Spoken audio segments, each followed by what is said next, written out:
June 9th, 1 Kings 5:1 through 1 Kings 6:38. Now Hiram, king of Tyre, sent his servants to Solomon, because he heard that they had anointed him king in place of his father, for Hiram had always loved David.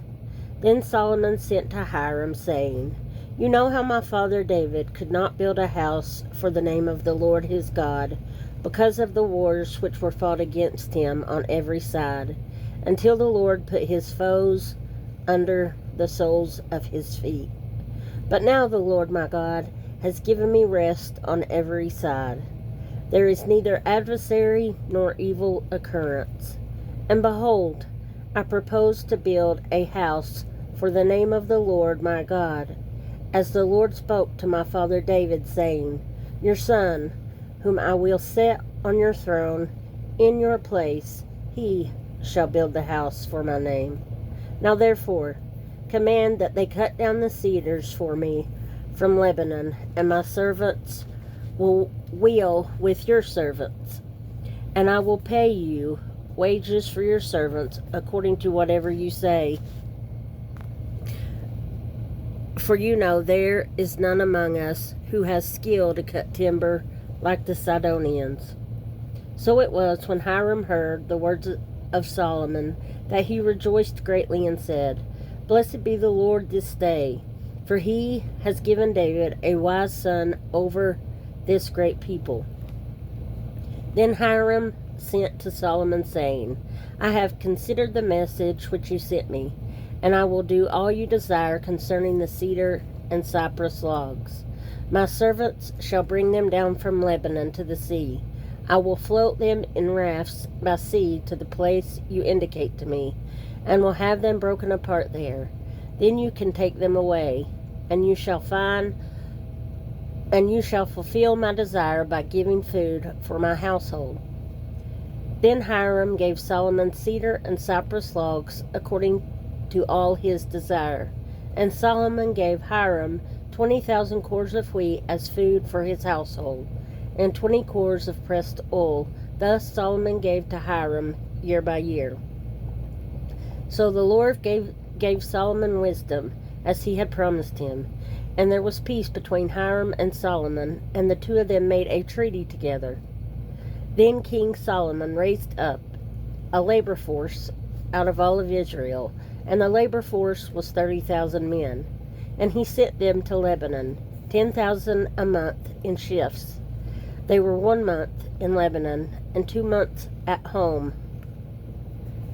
Adoniram was in charge of the labor force. Solomon had 70,000 who carried burdens, and 80,000 who quarried stone in the mountains, besides 3,300 who supervised the people who labored in the work. And the king commanded them to quarry large stones, costly stones, and hewn stones, to lay the foundation of the temple. So Solomon's builders, Hiram's builders, and the Gabalites quarried them.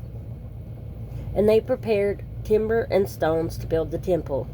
And it came to pass in the 480th year after the children of Israel had come out of the land of Egypt, in the 4th year of Solomon's reign over Israel, in the month of Ziv, which is the 2nd month, that he began to build the house of the Lord.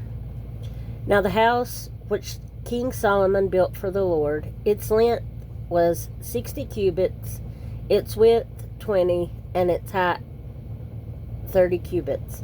The vestibule in front of the sanctuary of the house was 20 cubits long across the width of the house, and the width of the vestibule extended 10 cubits from the front of the house.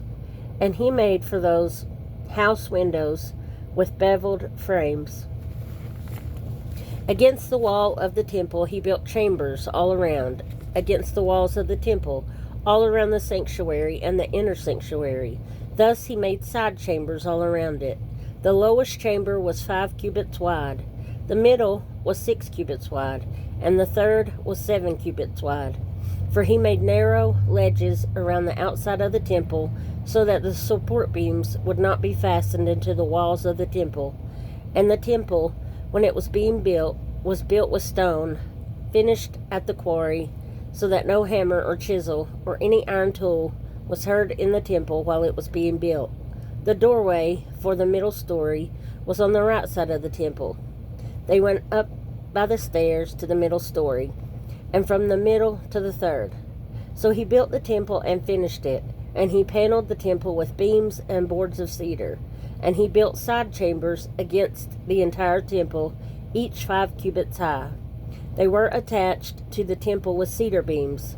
Then the word of the Lord came to Solomon, saying, Concerning this temple which you are building, if you walk in my statutes, execute my judgments, keep all my commandments, and walk in them, then I will perform my word with you, which I spoke to your father David. And I will dwell among the children of Israel, and will not forsake my people Israel. So Solomon built the temple and finished it. And he built the inside walls of the temple with cedar boards, from the floor of the temple to the ceiling. And he paneled the inside with wood, and he covered the floor of the temple with planks of cypress. Then he built the 20-cubit room at the rear of the temple from floor to ceiling with cedar boards. He built it inside as the inner sanctuary, as the most holy place. And in front of it, the temple sanctuary was 40 cubits long. The inside of the temple was cedar, carved with ornamental buds and open flowers. All was cedar. There was no stone to be seen. And he prepared the inner sanctuary inside the temple, to set the ark of the covenant of the Lord there. The inner sanctuary was 20 cubits long, 20 cubits wide, and 20 cubits high. He overlaid it with pure gold, and overlaid the altar of cedar. So Solomon overlaid the inside of the temple with pure gold. He stretched gold chains across the front of the inner sanctuary and overlaid it with gold. The whole temple he overlaid with gold until he had finished all the temple. Also he overlaid with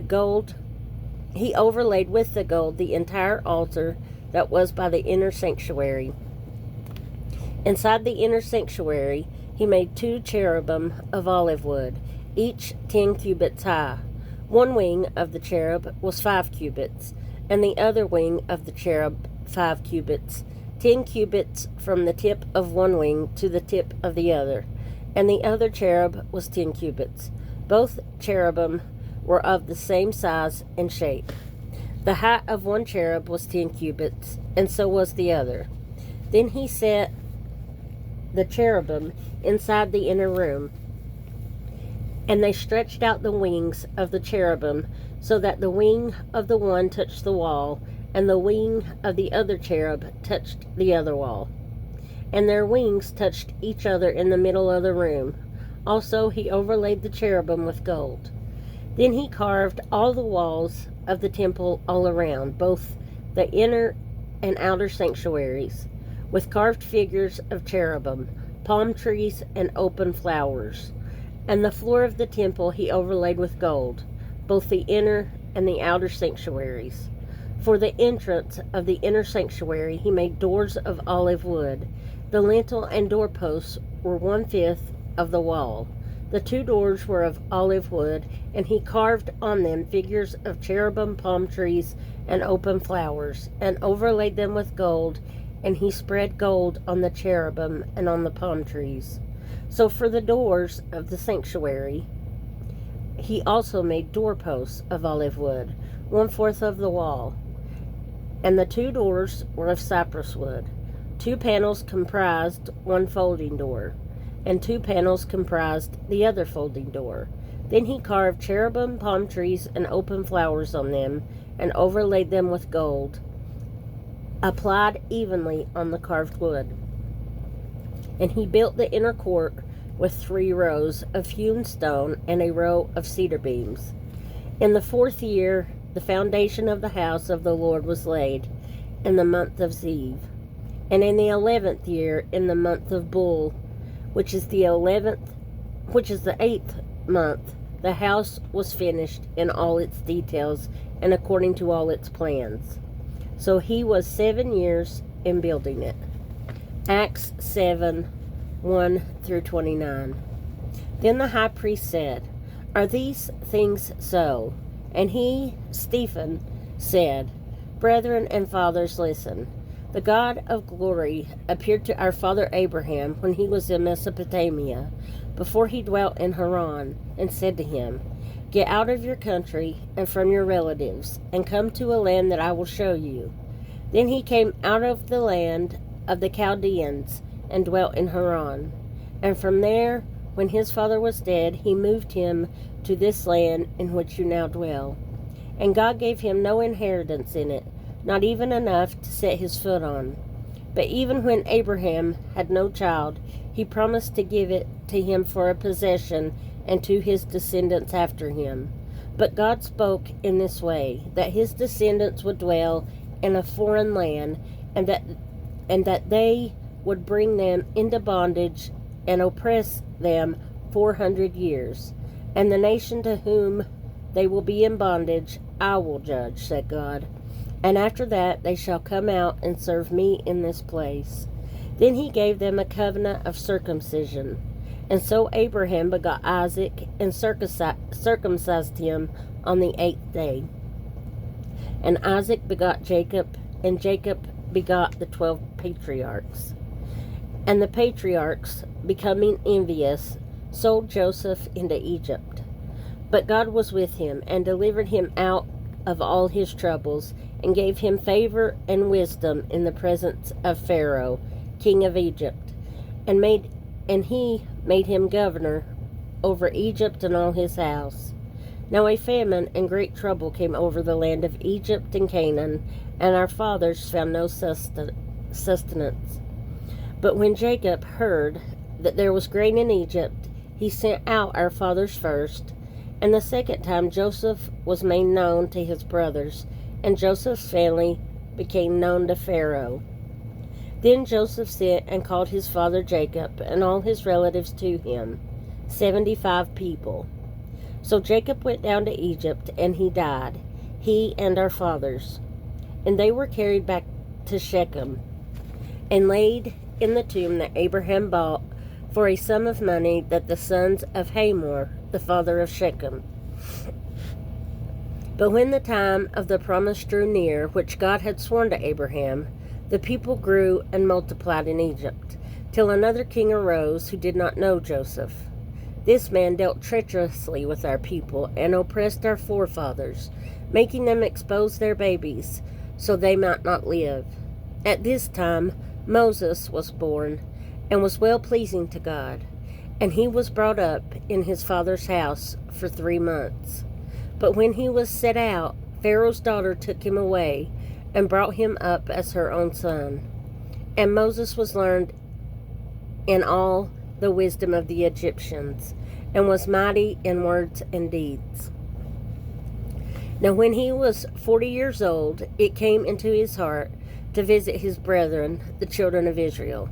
And seeing one of them suffer wrong, he defended and avenged him who was oppressed, and struck down the Egyptian.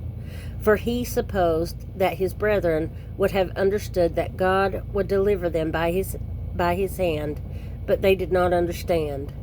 And the next day he appeared to 2 of them as they were fighting, and tried to reconcile them, saying, "Men, you are brethren. Why do you wrong one another?"